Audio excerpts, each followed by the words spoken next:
Undercover anti-villain league agent Felonious Gru receives an unexpected invitation to attend a class reunion at his alma mater, the notorious DESPICABLE Me. Despite initial reluctance, Gru decides to attend, hoping to reconnect with old acquaintances and perhaps lay some lingering high school dramas to rest. Upon arrival, he is immediately confronted by memories of his awkward teenage years, but nothing prepares him for the encounter with his former classmate and longtime rival, Maxime Le Mal.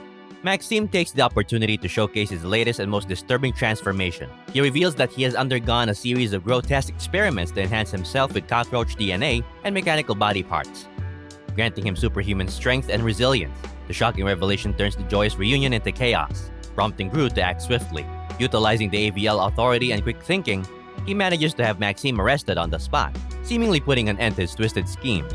However, Maxime's confinement is short-lived.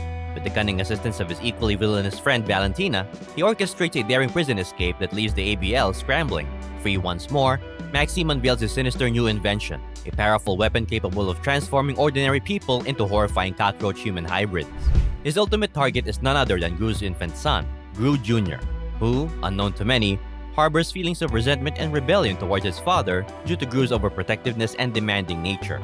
In response to this intense threat, AVL Director Silas Ramsbottom personally visits the Gru household to deliver the alarming news of Maxime's escape. Recognizing the grave danger posed to Gru and his family, Silas enacts a comprehensive relocation plan, moving the entire family to a secure safe house in a tranquil, upscale town under new identity.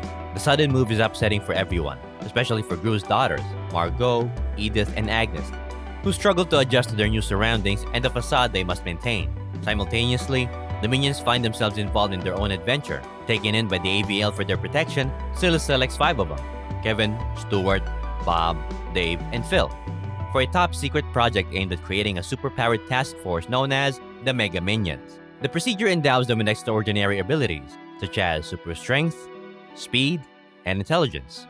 However, their enthusiasm and lack of restraint led to unintended consequences when a training exercise goes awry, resulting in massive destruction in a nearby city. The fiasco forces the AVL to suspend the initiative indefinitely, leaving the Mega Minions disheartened and eager to prove their worth. Back in their new neighborhood, the Gru family meets the Prescotts, their seemingly friendly next-door neighbors. Their teenage daughter, Poppy Prescott, quickly takes an interest in Gru, an ambitious and cunning aspiring villain herself.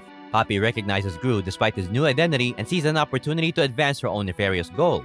She confronts Gru privately, threatening to expose his true identity unless he assists her in executing a daring heist, stealing Lenny, the beloved honey badger mascot of DESPICABLE. Reluctantly, Gru agrees to help Poppy to protect his family's cover. Together, they devise a meticulous plan to invade the heavily guarded school and escape with Lenny. The heist unfolds smoothly under the cover of darkness, showcasing Gru's expertise and Poppy's resourcefulness. However, unknown to them, Lenny's collar is equipped with a sophisticated tracking device. The school's strict principal, Überschlecht, reviews the security footage and, recognizing Gru, seizes the opportunity to curry a favor with Maxime by revealing Gru's location through the tracker. The following day, while Gru and Lucy attempt to blend into their new community by attending a local tennis practice, Principal Überschlecht pays an unexpected visit to the Gru household. He interrogates Margo, Edith, and Agnes aggressively, seeking information about Gru's activities and intentions. The girls manage to alert their parents through a covert text message, telling Gru and Lucy to rush home immediately. A tense confrontation happens, with Gru and Lucy using their combat skills and gadgetry to subdue Überschlecht. Amid the chaos, Lucy contacts the AVL for backup, prompting Silas to reluctantly reactivate the Mega Minions despite their previous blunder. During the commotion, young Gru Jr., feeling neglected and overwhelmed by the constant disruption, slips away from the house seeking solace. Unfortunately, his timing couldn't be worse. Maxime and Valentina, who have been monitoring the situation closely, spot the vulnerable child alone and seize the opportunity to abduct him, whisking him away to their hidden lair with malicious glee. Desperate to rescue his son, Gru teams up with the most unlikely ally, Poppy Prescott. Recognizing the severity of the situation and perhaps feeling a pang of guilt, Poppy offers her extensive knowledge of villainous operations to help track down Maxime's hideout. Together, they navigate a series of dangerous traps and obstacles, displaying courage and determination that blur the lines between heroism and villainy. Upon reaching Maxime's lair, Gru is horrified to discover that Gru Jr. has been subjected to the horrific transformation, now existing as a grotesque cockroach-human hybrid under Maxime's control. A fierce battle erupts, with Gru facing off against Maxime in a clash fueled by years of rivalry and personal vendettas. Simultaneously, Poppy engages Valentina in a duel of wits and combat, showcasing her potential for both good and evil. As the fight intensifies, Gru attempts to reach through his transformed son, speaking heartfelt words that express his love and regret for not understanding Gru Jr.'s feelings. His sincere plea manages to break through the psychological conditioning, awakening Gru Jr.'s true self beneath the monstrous exterior. Empowered by his father's words, Gru Jr. turns against Maxime, using his newfound strength to help overpower the villain. At the critical moment, the Mega Minions arrive on the scene, having finally mastered control over their powers and eager to redeem themselves. They assist in subduing Maxime and Valentina, ensuring that both are securely arrested and handed over to AVL custody. The successful mission restores confidence in the Mega Minions' abilities and reaffirms the importance of teamwork and perseverance. Returning home victorious, the Gru family seeks the assistance of the ever-inventive Dr. Nefario to reverse Gru Jr.'s transformation. After hours of meticulous work and experimental treatments, Dr. Nefario succeeds in restoring Gru Jr. to his normal self, much to the relief and joy of the entire family. The ordeal brings the family closer together, with Gru and Gru Jr. developing a deeper understanding and stronger bond than ever before.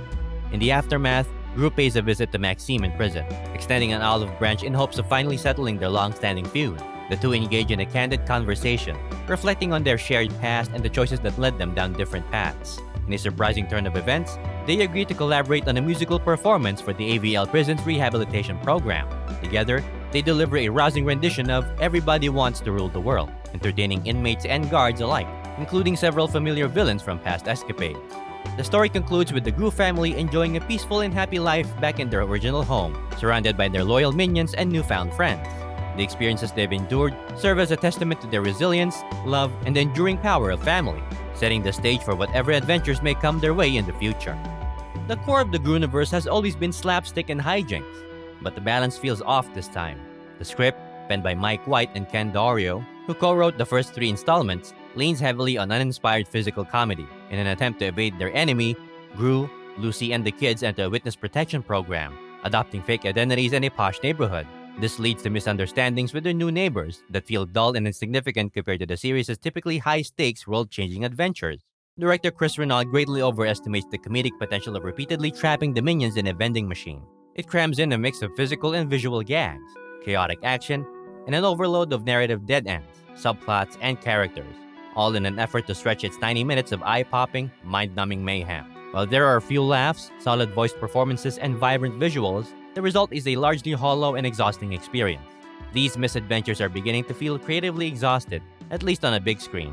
While there are still stories to be told in the world of felonious Gru, there are simply too many of them now. Chris Renaud's latest film is packed with characters, storylines, and kid-friendly gags, unintentionally making a strong case for turning Despicable Me and Minions into a TV series. Despicable Me 4 already feels like 6 episodes of such a series, squeezed into one unwieldy, disjointed, and oddly episodic movie. Thank you very much for watching the whole video. And if you have a movie or TV show that you want us to cover, just comment it down below. We'll make a video of it in the future. Don't forget to like and subscribe. Check out our playlist for more recaps.